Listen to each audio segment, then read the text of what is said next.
Gerai, tai dabar pažiūrėsim truputį kaip užsidėti medžiagas, tekstūras. Žodžiu, aš turiu savo dėžutę, jų visai mano jau padaryti šitai dėžutėjai. Atsiprašau, ne tas objektas, dėžutė.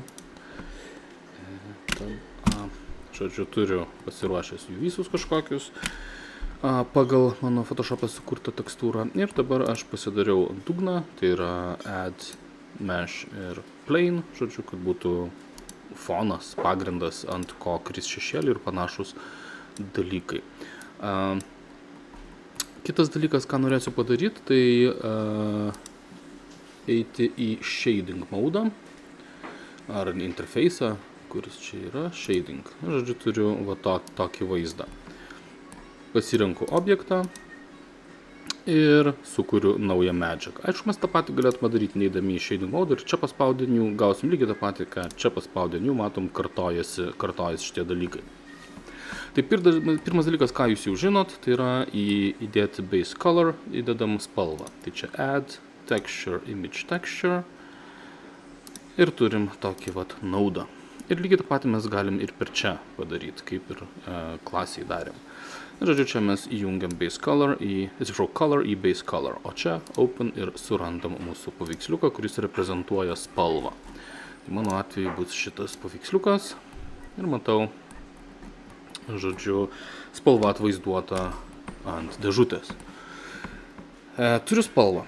Dabar kol kas spalvą išjungsiu, pažiūrėsim, ką mes dar galim turėti. Dabar mes galim turėti du variantus. Arba mes viską darom per video plokštės renderį, arba per procesoriaus. Žodžiu, kažkokie keisti terminai, nieko nesakantis. Bet iš principo paprastai mes dirbdami su vienu paveiksliuku, norim labai gražius atspindžius ir visą kitą turėti, dažniausiai įsijungsim procesoriaus renderį, tai yra cycles.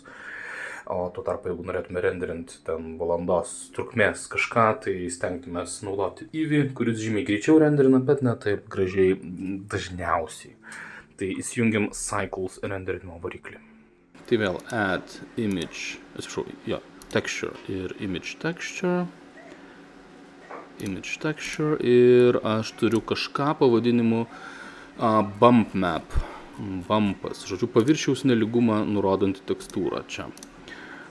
Dabar su ta paviršiaus nelygumą nurodančia tekstūra yra tokia subtilybė, kad aš negaliu jos tiesiai kišti į normal, o normal yra, nesigilinsime pavadinimo reikšmę, bet žodžiu, čia mes turim paviršiaus visokius nelygumus. Tai čia mums reikės papildomo tokio naudo, ar kaip čia jį pavadinti, papildomo operatoriaus, nežinau kaip vadinasi šitie dalykai, čia vadinasi bump.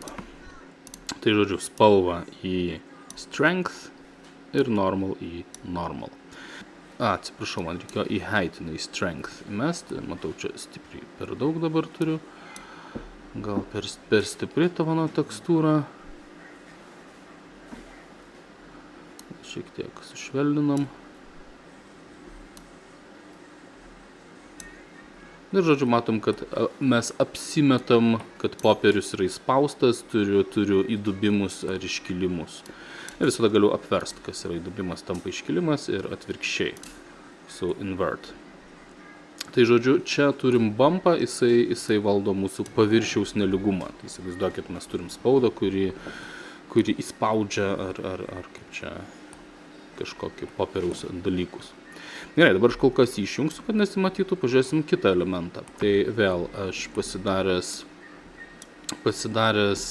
blizgumo tekstūrą, add texture, image texture. Ir blizgumo tekstūrą mes turbūt per metal, nes būtų geriausias dėtis. Irgi atsidarau tekstūrą. Ir mano atveju jinai vadinsis turbūt blizgumas, aš jį pavadinau, taip, blizgumas pavadinau. Na ir štai, turiu šitą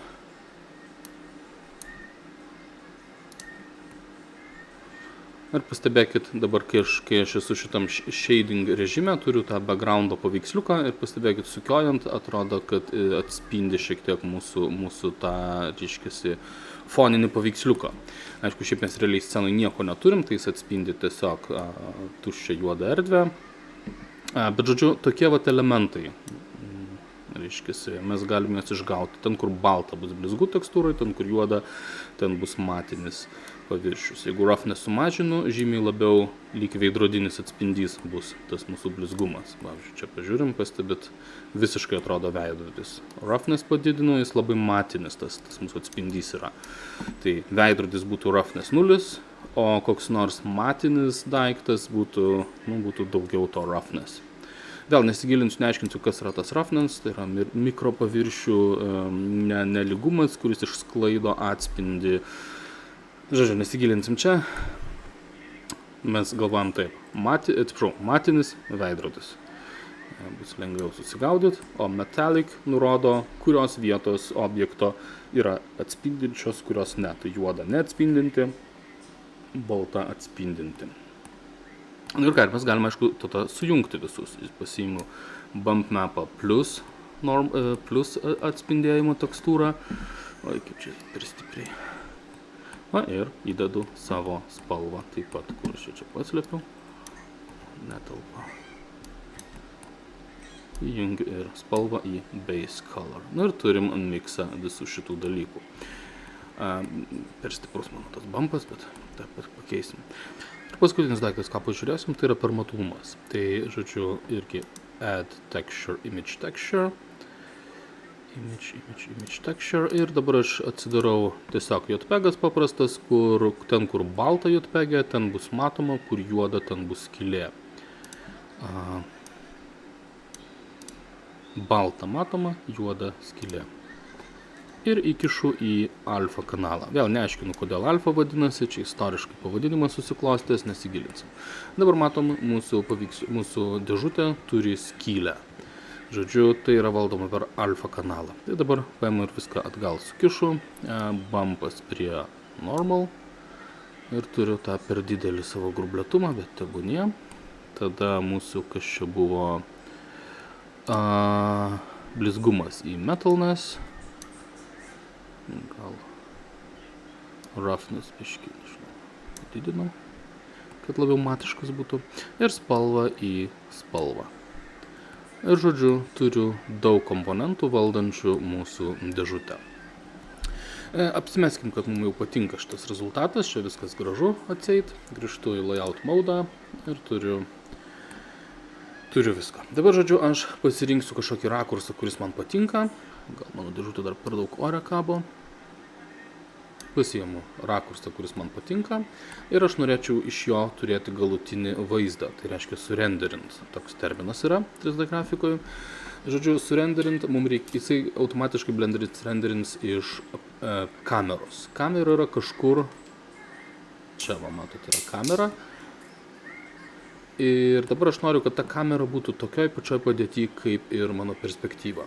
Tai šiuo atveju view, align view ir align active camera to view. Ir dabar aš žiūriu iš kameros ir matau mūsų galutinį vaizdą.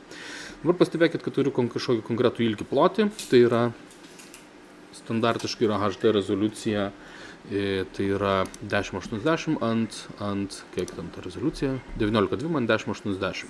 Tai gal mums patinka, gal ne, gal ketvirtukų reiks gerokai daugiau rezoliucijos. Žodžiu, mes šitą keisdami dydžius ir proporcijas turim. Gal kažkokį kvadratiškesnį kadrą norėtume turėti.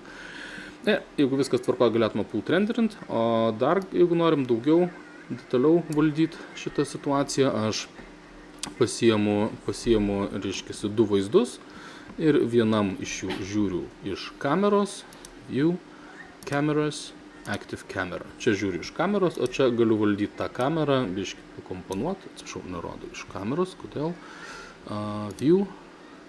viewpoint camera, va, dabar taip, teisingai. Ir pastebit, galiu komponuoti ir judinti dabar kamerą. Aišku, kameros vaizdas irgi gali būti su šešėliais. Norėjau čia pasukti ir jungti šešėlius. Ir dar kartą grąžinu kameros vaizdą. Viewpoint camera. Žiūriu iš kameros. Taip, tai dabar jau, tarkim, man viskas čia patinka, norėčiau renderint. Renderimas vyksta taip. Render image ir laukiu, kol jisai baigs. Pas jūs gali būti arba tokius kvadratėlius paišys, tokiais kvadratėliais vaizdas darysis, arba tiesiog vis laukit, kol gerėja ir gerėja kokybė, mažiau triukšmo lieka, Ir kai nusibosta, spaudžiat Escape ir baigėsi renderinimas. Dabar galėčiau išsaugoti paveiksliuką, tai yra daroma čia Image Save As ir išsaugau paveiksliuką. Dabar pastebėjot, kad vis dar liko to triukšmo, toks noizas yra, reiškiasi, ten, kur šešėliai ypač yra minkšti. Tai mes jį nuimam su atskiru procesu, vadinasi denoizas, jis gyvena čia prie renderis, denoizeris ir įjungiam kažkokį denoizerį. Vėl galit pasižaisti, pasižiūrėti, kas skiriasi, galit automatinį palikti.